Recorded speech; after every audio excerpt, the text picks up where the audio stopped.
Paru-paru bumi lagi sesak nafas. Dan ini bukan cuma kiasan ya, tapi sebuah peringatan darurat langsung dari hutan Amazon. Halo semuanya, selamat datang di Geografi Y bareng saya, Ramlan Adiwijaya. Nah, hari ini kita bakal bongkar kenapa sih sistem pendukung kehidupan planet kita ini kok bisa sampai ada di ujung tanduk. Pasti sering banget dengar kan julukan ini? Tapi apa sih sebenarnya peran Amazon? Nah, jawaban itu ternyata jauh lebih rumit dan jauh lebih penting dari yang kita bayangin. Oke. Sebelum lanjut, kita lurusin dulu satu mitos besar ya. Soal klaim Amazon itu penghasil 20% oksigen dunia, itu nggak sepenuhnya benar. Bukannya nggak penting loh, Amazon itu krusial banget.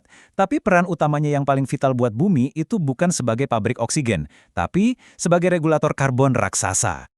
Nah, biar kita ngerti kenapa Amazon ini terancam, kita harus paham dulu gimana cara kerjanya. Anggap aja Amazon ini kayak mesin iklim super besar buat planet kita. Yuk, kita lihat satu-satu komponennya. Coba deh bayangin, luasnya itu 5,5 juta kilometer persegi. Gila kan? Itu tuh lebih dari 2,5 kali luas daratan Indonesia loh. Hutan ini membentang di 9 negara, jadi ini bukan cuma urusan regional lagi, tapi udah jadi mesin iklim skala global. Dan disinilah keajaibannya dimulai.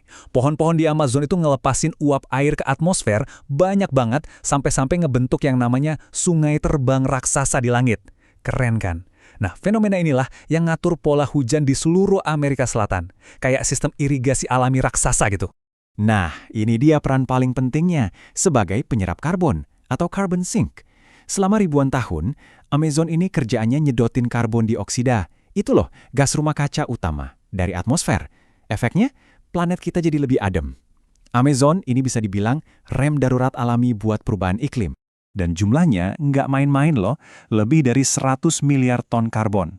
Semua karbon itu tersimpan, atau lebih tepatnya terkunci rapat di dalam pohon, tanaman, dan tanahnya. Coba bayangin kalau gudang karbon raksasa ini sampai bocor. Wah, dampaknya bakal dahsyat banget buat iklim kita. Oke, sekarang kita masuk ke bagian yang bikin cemas. Ada titik balik di cerita ini. Bukti-bukti yang muncul tuh bener-bener mengejutkan. Sistem super penting ini ternyata mulai goyah, fungsinya berubah. Dari yang tadinya kawan, sekarang malah berpotensi jadi lawan.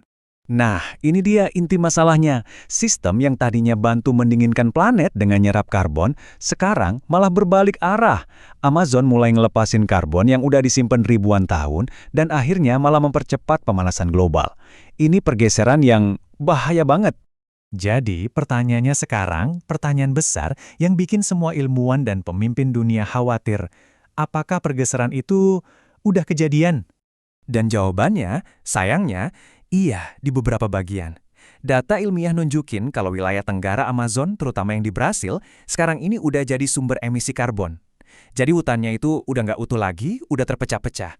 Sebagian masih berjuang buat nyerap karbon, tapi bagian lain yang udah rusak parah, yaitu udah mulai bocor. Jadi gimana ceritanya kerusakan ini bisa terjadi? Yuk kita bedah prosesnya. Kita juga bakal lihat seberapa deket sih kita sama yang namanya tipping point atau titik kritis, di mana kerusakannya udah nggak bisa dibalikin lagi. Prosesnya itu kayak siklus yang ulang terus. Pertama, hutan ditebang buat lahan pertanian atau peternakan.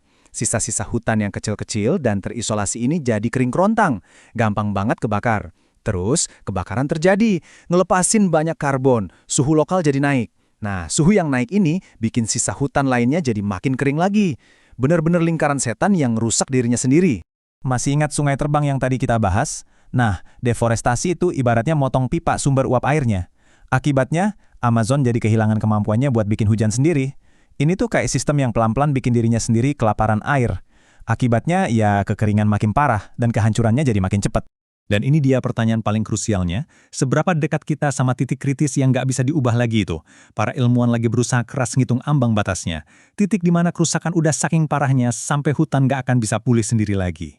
Oke, jadi posisi kita sekarang di mana? Diperkirakan, sekitar 20% hutan Amazon itu udah ditebang atau rusak parah. Dan ini dia angka yang paling bikin merinding. Banyak banget ilmuwan percaya kalau kerusakan ini nyentuh angka 25%, itu bakal memicu kematian massal hutan yang nggak bisa dihentikan. Sebagian besar hutan hujan bakal berubah jadi sabana selamanya. Jarak antara tempat kita berdiri sekarang sama titik kritis itu tipis banget. Sekarang, yuk kita lihat gambaran yang lebih besar. Apa yang terjadi di Amazon itu dampaknya nggak cuma di sana aja. Ini bukan lagi sekedar isu lingkungan loh, ini udah jadi masalah keamanan global yang ngancam kita semua, dimanapun kita berada. Coba pikirin deh, kalau Amazon benar-benar berubah total jadi sumber karbon, efeknya bakal kerasa di seluruh dunia. Usaha kita buat ngelawan perubahan iklim bisa-bisa mental lagi ke belakang. Krisis pangan dan air bisa meluas, dan ini bisa jadi pemicu konflik baru antar negara. Jadi kesehatan hutan yang kelihatannya jauh di sana itu nyambung banget sama masa depan kita semua.